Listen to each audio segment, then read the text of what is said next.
Hey guys, welcome back to my YouTube channel. My name is Hassan Ansari and you are watching Hassan Vlogs। तो guys आज मैं इस video में बात करने वाला हूँ आज़ाद यानी फ्री वीज़ा के बारे में। तो मैं आप लोगों को 5-6 पॉइंट डिस्कस करूँगा जो मैंने थोड़ा रिसर्च किया आज़ाद वीज़ा के बारे में। ये होता क्या है, ये कैसा प्रोसेस है, कितना पैसा लगता है, इसका फ़ायदा बेफ़ायदा, ये मैं सब आप लोगों को बताऊँगा इस वीडियो में। तो मैंने जो 6 पॉइंट निकाला है वो है पहला पॉइंट वो है कि आज़ाद वीज़ा होता क्या है, आज़ाद और फ्री वीज़ा दोनों सेम है, ये होता क्या है।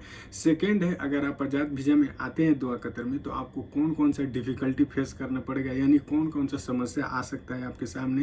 थर्ड पॉइंट वो है कि किन लोगों को आज़ाद वीज़ा में आना चाहिए, कैसे लोगों को आना चाहिए, कैसे लोगों को आज़ाद वीज़ा में नहीं आना चाहिए। फोर्थ पॉइंट है, उसमें मैं बताऊंगा आप लोगों को कि आज़ाद वीज़ा का अभी का करेंटली 2023 का जो रेट है वो कितना है according to the country. Fifth point है वो मैं बताऊंगा आप लोगों की आज़ाद वीज़ा और जो ये वर्किंग वीज़ा होता है उसका डिफरेंट क्या है। और जो सिक्स पॉइंट है वो है कि आज़ाद वीज़ा में आएंगे आप दोहा कतर में तो आप लोगों को कितना प्रॉफिट हो सकता है, कितना कौन कौन सा फ़ायदा हो सकता है, वो 6 पॉइंट मैं डिस्कस करूंगा आप लोगों के साथ। तो चलिए इस वीडियो को स्टार्ट करते हैं। अगर आप मेरे यूट्यूब चैनल पर नए हैं तो please like share and subscribe कर दीजिए और बेल आइकन दबाना मत भूलिएगा कि जब भी मैं अपना वीडियो अपलोड करूँ आप लोग को नोटिफिकेशन मिल जाए। तो जो पहला पॉइंट मैंने आप लोगों को बताया था वो था कि आज़ाद वीज़ा यानी फ्री वीज़ा होता क्या है। तो आज़ाद वीज़ा जो और फ्री वीज़ा होता है वो एक मतलब आप आते हैं, सबसे पहले तो आज़ाद और फ्री वीज़ा गवर्नमेंट के अकॉर्डिंग टू द गवर्नमेंट ही होता ही नहीं है। ये एक कतर गवर्नमेंट एक ही वीज़ा इशू करता है, वो होता है वर्क वीज़ा, ठीक है। लेकिन हमारे जो सोसाइटी में, हमारा सोसाइटी में नेपाल, बांग्लादेश, इंडिया, ये लोग हम लोग आज़ाद वीज़ा उसको बना दिए। ये यहाँ पे क्या होता है एग्जैक्टली कि जो कंपनी, ट्रेडिंग कंपनी जो लोग होता है ना, वो रजिस्टर कराता है गवर्नमेंट में, लेकिन बहुत सारा कंपनी क्या करता है, वीज़ा लेता है, आदमी बुलाता है और खुद का अपना कॉन्ट्रैक्ट लेके काम कराता है। लेकिन बहुत सारा कंपनी क्या करता है कि वो कंपनी तो रजिस्टर कराता है लेकिन आदमी बुलाता है, लेकिन वो काम खोज के नहीं कराता है। वो बोलता है कि जाओ अपना काम करो।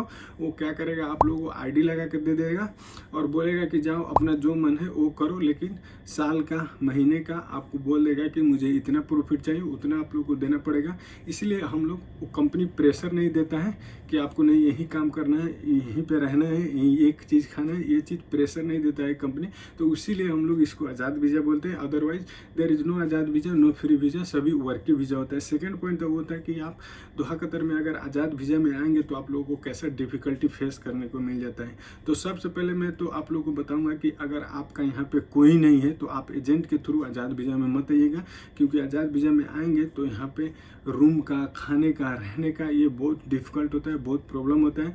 तो पता नहीं एजेंट आपको कहाँ पे ले जाके रखेगा, क्या करेगा आपके साथ, क्या खिलाएगा, नहीं करेगा। तो ये मैं रिकमेंड करूंगा। मैं यहाँ पे दोहा कतर में 10 साल से रहता हूँ, एक गवर्नमेंट ऑफिस में काम करता हूँ, तो मुझे पता है बहुत सारा यहाँ पे समस्या आता है आज़ाद वीज़ा में आने के लिए। तो आप एजेंट के थ्रू मत आइएगा आज़ाद वीज़ा में।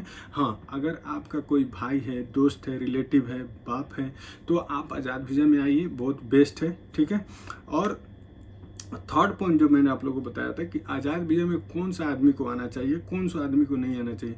तो मेरे हिसाब से अगर आप कोई काम जानते हैं, स्किल्स है आपके पास, चाहे कुछ भी हो, प्लम्बर हो, इलेक्ट्रिशियन हो, ड्राइविंग हो, टीचिंग हो, फोटोग्राफी हो, कोई भी पढ़े लिखे हो, तो तब आइए आप आज़ाद वीज़ा में। आपको बहुत अच्छा जॉब मिल सकता है। यहाँ पे 2-3 महीना लगेगा, आपको ढूंढना पड़ेगा, लेकिन आप अपने हिसाब से जॉब ढूंढ सकते हैं। आप डिमांड कर सकते हैं कि मुझे इतना सैलरी चाहिए। तो इसीलिए जिसके पास स्किल्स है ना, वो आदमी आओ आज़ाद वीज़ा में, बहुत बेस्ट है। जिसके पास स्किल नहीं है, कोई काम नहीं जानता है, पढ़ा लिखा नहीं है, तो वो आदमी मत आओ आज़ाद वीज़ा में, बहुत प्रॉब्लम होता है। जो फोर्थ पॉइंट है वो मैंने बताया था आप लोगों को कि आज़ाद वीज़ा का प्राइस अभी 2023 में कितना है। तो गाइस ये आज़ाद वीज़ा को प्राइस है वो है, मतलब ये टाइम टू टाइम चेंज होता रहता है। जैसे अब FIFA world cup, during FIFA world cup इसका प्राइस लो हो गया था थोड़ा, मतलब उस टाइम आदमी नहीं आ रहा था, वीज़ा था बहुत लोगों के पास, तो थोड़ा लो था, लेकिन अभी फिर हाई है। अभी जैसे मैं नेपाल से हूँ तो मेरे को पता है नेपाल का लगभग 5,500 रियाल से 6,500 के बीच में आपको पड़ जाएगा। ये कंपनी और जो आदमी लेता है उस पर डिपेंड करता है कि वो लोग कैसे नेगोशिएट करते हैं, कितना पैसा में वो लोग कंफर्म करते हैं। तो ये 5,000 6,000, जैसे इंडिया का 8,000 है, मेरा दोस्त बोल रहा था। तो ये country to country different price है, ठीक है। तो नेपाल का 5 से लेके 6,500 के बीच में आपको आज़ाद वीज़ा मिल जाएगा विथ 1 ईयर। आईडी कार्ड आप लोगों को लगा के देगा। 1 ईयर में आप कहाँ जहाँ पे भी काम खोज के कर सकते हैं, कुछ भी कर सकते हैं, ठीक है। 1 ईयर के बाद आप लगाते हैं तो उसका वो एक्स्ट्रा चार्ज लेगा, जो गवर्नमेंट का जो उन लोगों को चार्ज होगा पॉलिसी का, उस हिसाब से आपसे पैसा लेगा, ठीक है। जो 5th पॉइंट है वो मैंने आप लोगों को बताया कि आज़ाद वीज़ा में और वर्किंग का जो कंपनी वर्किंग वीज़ा होता है उसमें फ़र्क क्या है। तो उसमें डिफरेंट यही है कि जब आप आज़ाद वीज़ा में आते हैं ना, तो वो कंपनी आपको प्रेशर नहीं देता है कि भाई आपको ये करना है, ये खाना है, यहाँ पे रहना है। लेकिन जब आप कंपनी के वर्किंग वीज़ा में आते हैं ना, तो वो आप कंपनी के अंडर में आते हैं। तो कंपनी आपको जो कहेगा वो करना पड़ेगा। अकॉर्डिंग टू द कंपनी आपको ड्यूटी करना पड़ेगा 8 से 10, जितना जैसे हो उस हिसाब से रहना पड़ेगा। आपको वो 1-2 साल के लिए कॉन्ट्रैक्ट करा लेगा। तो वो जैसे बोलेगा, जब आपको छुट्टी जाना होगा, जो कंपनी अलाउ करेगा तभी आ जा सकते हैं। तो बेसिकली आप कंपनी के एक अंडर में आ जाते हैं। जो कंपनी के जो रूल्स टर्म एंड कंडीशन होता है उस पर आपको चलना पड़ता है।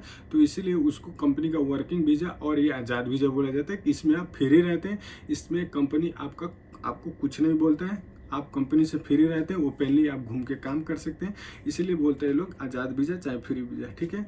और जो 6th पॉइंट है वो है कि आप कतर गवर्नमेंट में आ रहे हैं आज़ाद वीज़ा में, तो आपको बेनिफिट यानी फ़ायदा क्या क्या हो सकता है।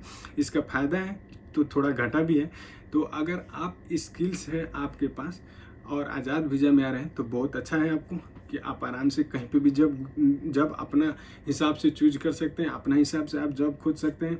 और क्या होता है कि अगर आप कहीं पे अच्छा कंपनी में आपको जॉब मिल गया तो आप स्पॉन्सरशिप चेंज करते हैं। यानी आज़ाद वीज़ा का प्रॉफिट है ये बेनिफिट कि आप ट्रांसफ़र कर लेंगे अपना वीज़ा वहाँ पे, और ईजिली हो जाता है ये। जो पुराना कंपनी है वो आपको एनओसी दे देगा, आप बोलेगा कि आप ट्रांसफ़र कर लो, तो पुराना जो नया वाला है वो ट्रांसफ़र कर लेता है आपका वीज़ा। तो आज़ाद वीज़ा का ये कि ये बेनिफिट है बहुत सॉलिड। और जो 3rd बेनिफिट है वो है कि आप कहीं कभी भी छुट्टी जा सकते हैं। मतलब आपको मन किया है 2 महीने काम किया, नहीं मन कर रहा है, चले घर चलते हैं, तो आप जा सकते हैं, आपको कोई नहीं रोक पाएगा।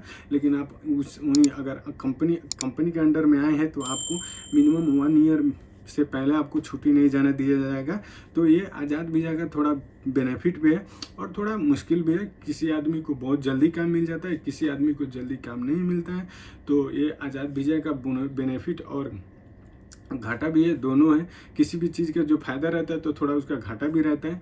तो गाइस ये टोटली आज़ाद वीज़ा के बारे में था। होप आप लोगों को ये कहीं ना कहीं वीडियो आप लोगों को मदद करेगा, हेल्प करेगा। अगर आपको दोहा कतर में आना चाह रहे हैं आज़ाद वीज़ा में, तो गाइस ये यही था आज़ाद वीज़ा के बारे में। तो आप लोगों को ये वीडियो अच्छा लगा हो तो प्लीज़ सब्सक्राइब कर दीजिएगा और thank you so much guys. और